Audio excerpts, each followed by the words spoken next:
Hello final year. Next देखो, आप लोगों का आज स्टार्ट हो रहा है chapter number second. Chapter number second बहुत इंपॉर्टेंट है। इसमें क्या है, बेसिस एंड डायमेंशंस। बेसिस और डायमेंशंस किसे कहेंगे वो बाद में बात करेंगे।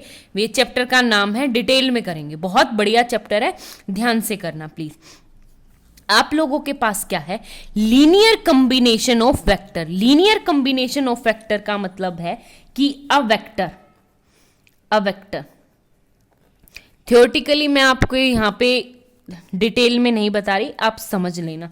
एक ऐसा वेक्टर जो वी एफ, ये फील्ड, ये होता है आपके पास वेक्टर, और एफ होता है फील्ड, यानी इसके कंटेन करने वाला वेक्टर जो है उसको हम इसी के वेक्टर्स के लीनियर कॉम्बिनेशन में लिख सकते हैं। ठीक है, तो जब हम v को ऐसे एक्सप्रेस कर सके, यानी a1 v1 plus b1 a2 v2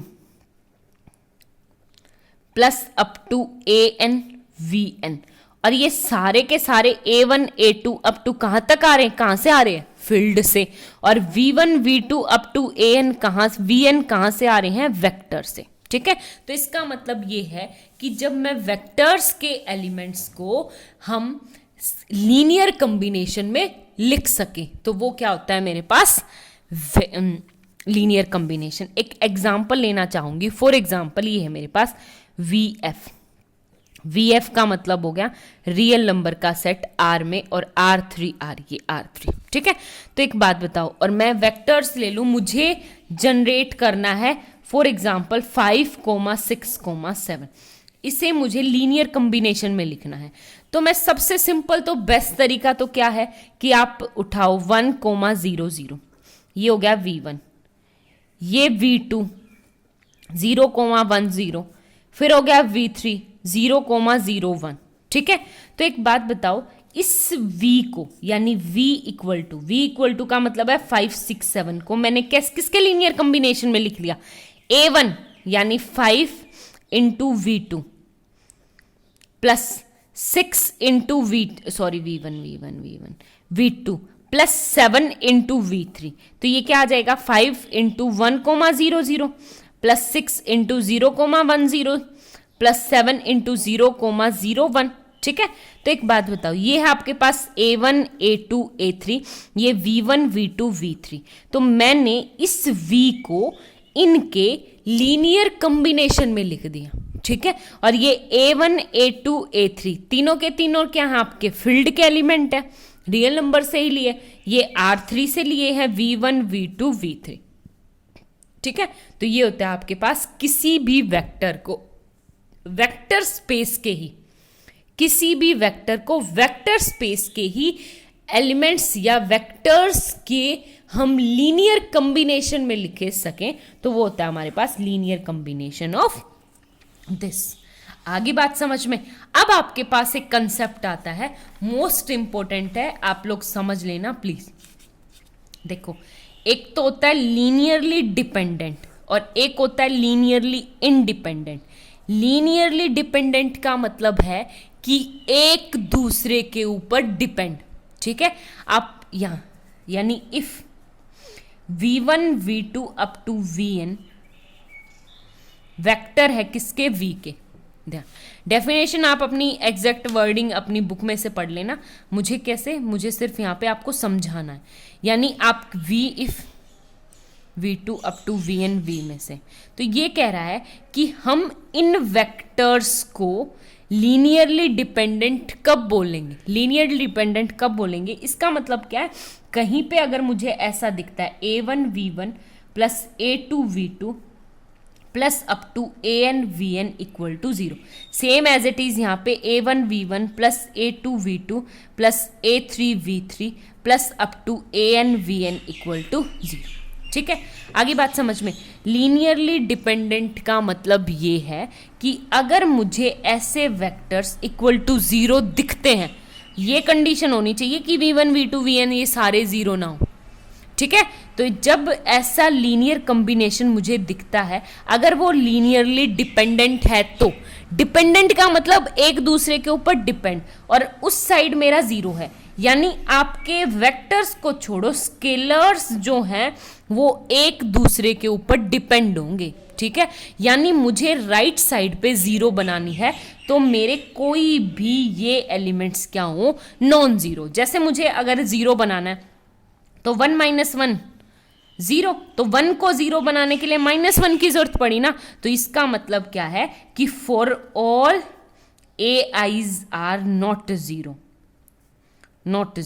ठीक है, कि सारे AIs यानी जितने भी सारे स्केलर्स हैं वो सारे के सारे 0 नहीं हैं, ठीक है, पहली बात। दूसरी बात, अगर मेरे पास है लीनियरली इंडिपेंडेंट, और लीनियर इंडिपेंडेंट की ये प्रॉपर्टी है कि अगर मेरे पास यहाँ पे कहीं पे ऐसा लिखा हो जाए =0, यानी if A1 V1 + A2 independent, यानी ये किसी के ऊपर डिपेंड ही नहीं है, ये खुद ही 0 है। खुद ही 0 का मतलब कि आपके ऑल AIs आर 0, यानी सारे के सारे स्केलर्स क्या हो जाएंगे, आपके 0 के इक्वल हो जाएंगे, ठीक है। तो ये है आपके पास लीनियरली डिपेंडेंट और इंडिपेंडेंट का कंसेप्ट। बहुत आसान है, बस थोड़ा सा माइंड लगाना। डिपेंडेंट यानी अगर मुझे कहीं ऐसा दिखाई मिलता है तो all AIs are not equal, क्योंकि ये एक दूसरे के ऊपर डिपेंडेंट है, ठीक है। इंडिपेंडेंट का मतलब कि ये वेक्टर्स जो है वो बिल्कुल भी डिपेंड नहीं है किसी के ऊपर भी, इंडिपेंडेंट है। इंडिपेंडेंट मतलब अगर इनको 0 होना पड़ेगा तो इनको खुद ही 0 होना पड़ेगा, हमें A1 A2 A3 को 0 होना पड़ेगा। आई बात समझ में? तो वो क्या है आपके पास, लीनियरली इंडिपेंडेंट। Thank you. देखो स्टूडेंट्स, नेक्स्ट है हमारे पास एक छोटी सी थ्योरम है, बहुत आसान है। इसने कहा every subset of LI set is LI, मतलब अगर कोई सेट है मेरे पास, वेक्टर्स का सेट है, वो अगर LI है तो यानी मेरे पास पहले तो वेक्टर्स डिफाइन करो S में V1 V2 V3 up to कहाँ तक Vn, ये मेरे पास है LI, और LI का मतलब है अगर मेरे पास कहीं ऐसा लिखा दिखता है if A1 V1 + A2 V2 plus up to कहाँ तक AN VN = 0 है, तो if this = 0 then for all AIs are 0, यानी सारे के सारे AIs यानी ये जितने भी स्केलर वो क्या हो जाएंगे, 0, ठीक है। अब एक बात बताओ, जब हम इनका सबसेट लेंगे, सबसेट यानी या तो n और n से छोटे ही तो लोगे आप, तो मैंने सबसेट ले लिया S2 कुछ ऐसा, यानी V1 V2 अप टू, और ये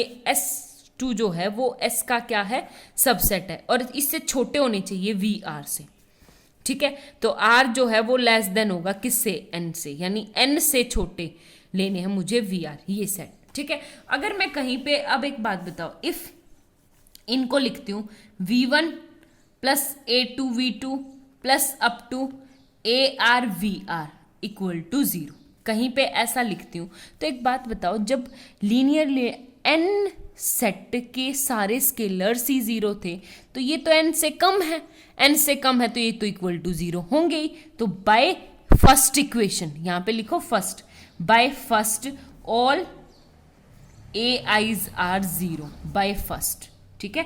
अब AIs सारे के सारे स्केलर्स 0 हो गए, तो hence S2 is linearly independent, तो S2 सेट भी क्या हो जाएगा, लीनियरली इंडिपेंडेंट हो जाएगा, ठीक है। वहीं पे बात करते हैं हम इसके सेकंड वाली थ्योरम की। थ्योरम कह रही है कि every super set of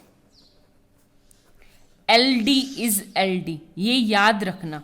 super set का मतलब है S = V1 V2 up to कहाँ तक VN, अगर मेरे पास LD दे रखा है, LD मतलब लीनियरली डिपेंडेंट, और लीनियर डिपेंडेंट का मतलब है कि इफ कहीं पे मुझे ऐसा दिखता है प्लस अप टू कहाँ तक AN VN = 0, तो सारे के सारे AIs जो है वो 0 नहीं होंगे, यानी कोई ना कोई एक तो जरूर आपके पास क्या होगा, नॉन जीरो। यानी इसको लिखने का तरीका भी ऐसे ही है कि नॉट ऑल 0, यानी नॉट ऑल 0, कि सारे 0 नहीं होंगे, एट लिस्ट एक तो ऐसा स्केलर होगा जो आपके पास क्या हो, नॉन जीरो हो, ठीक है। तो वो क्या होते हैं, LD। आगे बात समझ में।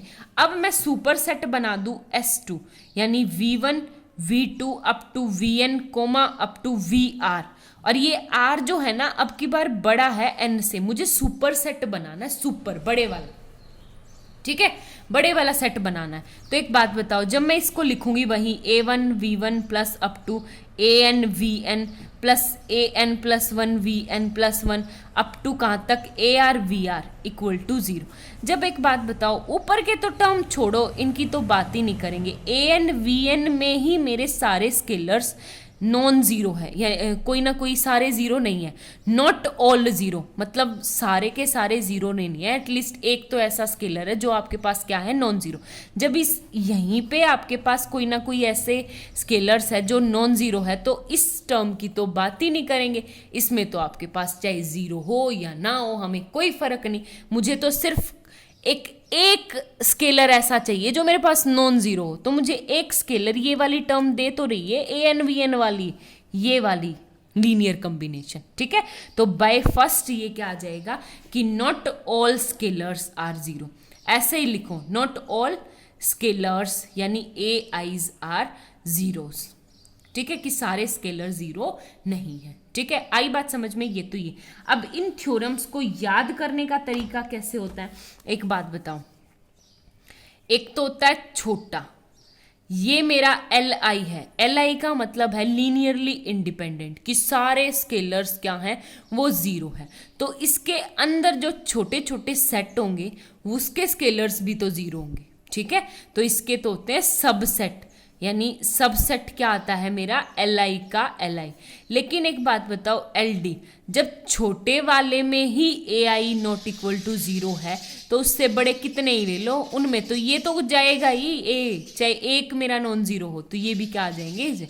तो Li में तो subset, Li subset, Li set के ऑल सबसेट भी क्या होते हैं, Li, एंड LD के सुपर सेट, जितने भी बड़े सेट हैं LD के, वो भी क्या होंगे, LT। ये थ्योरम बहुत याद करके समझ के करना है, ठीक है। तो ये थी आपके पास। Thank you.